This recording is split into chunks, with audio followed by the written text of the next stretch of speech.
Welcome to another episode of the Pilot Mindset. Today's video is on the topic of tactics and positioning. Since GBO2 focuses on team-based gameplay and coordination in both a casual and competitive sense, I've enlisted the help of a legendary pilot by the name of Avenger. You might have heard of him through his YouTube channel where he does a lot of GBO2 mobile suit videos. His socials and credentials will be in the description below. Since proper positioning and tactics depend on one's game experience and awareness of their own positioning to the team, we'll be breaking this down into the best means of getting into good habits and self-awareness of these aspects. While I am narrating this main section of our tactics and positioning focus, this has been a collaborative effort between myself and Avenger, going over some of the areas that players should consider in some of our examples. There are two main things that Gundam Battle Operation 2 focuses in on gameplay: damage and stun. While the degree of stuns varies and is highly dependent on weapon properties, being able to hold a helpless enemy mobile suit equates to more damage being done since they aren't able to retaliate and cause damage to either you or your teammates.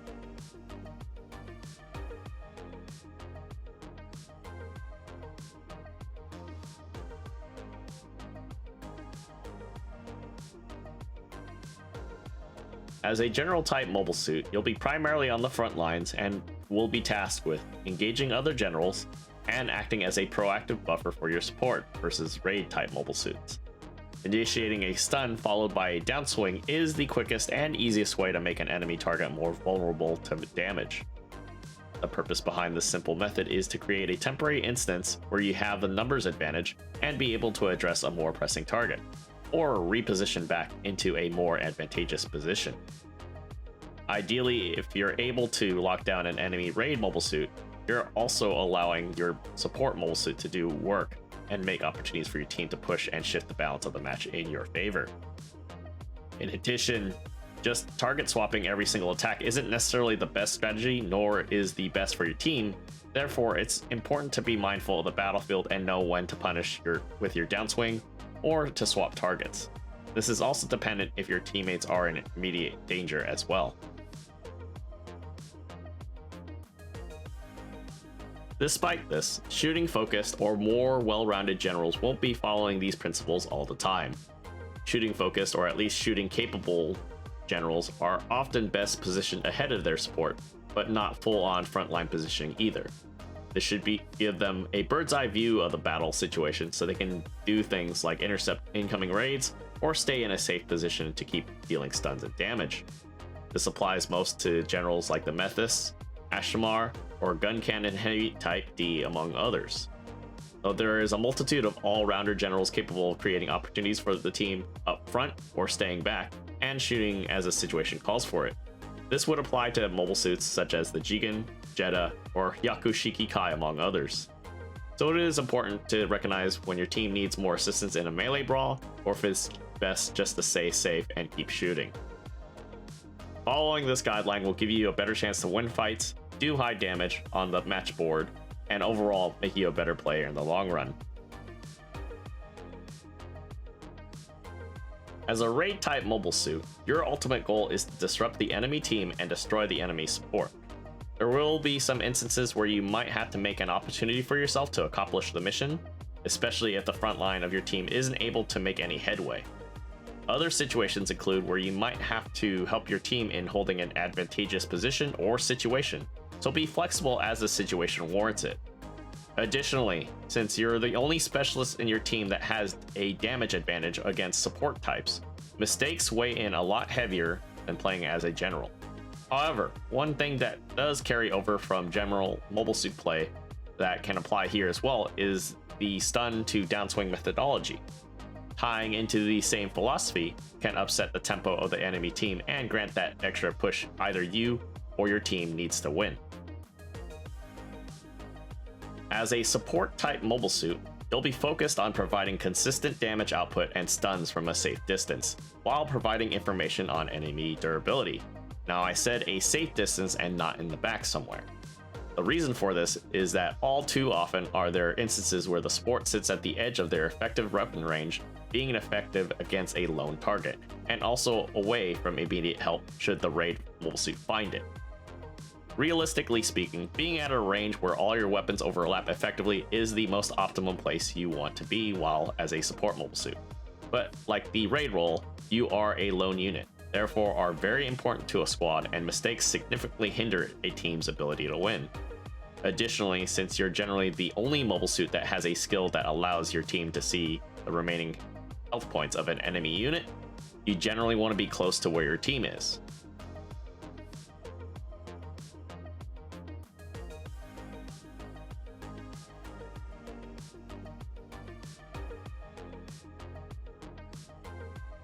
As elaborated in our explanation of tactics regarding each role, here's a general outlook of what should be happening with a team. Granted, this is what should be happening and not accounting for public matches or queuing solo. However, with these in mind, you can still apply the knowledge to further grow your piloting skill and knowledge. For examples, we'll be utilizing Impact Site, City Ruins, and Arctic Base for the maps to discuss visually how to apply this knowledge. For this purpose, we'll mark positions that generals should initially take as blue marks, supports as yellow, and raids as red. General type mobile suits should be providing a buffer line for the squad so that the other team can't move, designated as the blue line holding the midpoint on Impact Site. At this point, trying to catch the enemy out in the open will be paramount and essential for the team to be able to capitalize on the numbers advantage. Alternatively, if the enemy is largely distracted by a flanking friendly or other circumstances, such as a tactical rotation, that may be a signal to go in and force the numbers advantage. If neither is the case and it becomes a shooting standoff, it does fall to the support and raid to find a way to force the other team to be in a non-advantageous position and open to attack. As shown, the yellow dots represent advantageous positions at the midpoint of the map for support base units, and the red movement dots for raids. The yellow X's that you see are positions for the supports that are not suggested and very risky due to the raid's ability to have a clear path to its intended target. Simply speaking, you want to be close to your team, especially if you get into more trouble than you can handle. Granted, this is a perfect world scenario with public solo queue matches, so take the information with a grain of salt and be adaptable. Just like on Impact Site, we'll lead in with what the generals are supposed to be doing. In the case of the City Ruins, general battle lines are going to be initially centered around C and D, since it's the midpoint of the map. From there, supports can generally set up and position themselves roughly where we have our respective yellow dots marked. Those spots are very important as they are generally where first contact occurs, where the high ground is. Since City Ruins is a close quarters friendly map, you have to be mindful of firing angles and all the flank routes one can take to get to where you are. Raids can generally take several routes around to scout and find the support.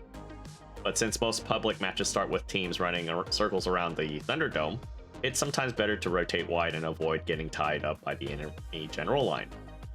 Alternatively, you could set up an ambush if given enough time to hide from radar. However, wide flanks with mobile raids would probably be the safer bet. Arctic Base is a bit of a chaotic, muddled mess of salt, so trying to get overly descriptive of what the general strategy would be is a bit tough. This is primarily because both teams will rotate around the shuttle in the middle, so therefore, there aren't exactly any fixed areas that your general frontline is going to want to hold. But at the same time, being able to control the areas of the map is already a solid plan. Supports typically will want to be on the various high points in the map, as it'll make it a hard time for the raid to come around and do his business. While it might be harder said than done, being anywhere the raid isn't is always a good thing. On the flip side, raids will want to be able to cut off any attempt that the enemy support is doing to get to those hard to reach places. Give enough time and the support will harass your team till the round is over. Generals will primarily be the driving force at first contact to catch anyone by themselves to force that numbers advantage. After that is established, then it's down to each role's task to clean up and mop up any stragglers. In the end, I think that positioning in GBO2 is simple enough to learn at a basic level, but still deep enough to where you can always be improving your skills in it, regardless of if you're new to the game or already are experienced. I think that how you position yourself is perhaps the most important skill to have in this game, and other than consistent aim or combo skills, it's what separates good players from weaker ones. The differences between having good and bad positioning, or even just good and decent positioning, can seem subtle at first, but it makes such a huge difference in match outcomes. Just the slight differences in having an advantage when picking to shoot, such as that you can shoot them easily, but they have a hard time returning fire, can make you win much more of your fights.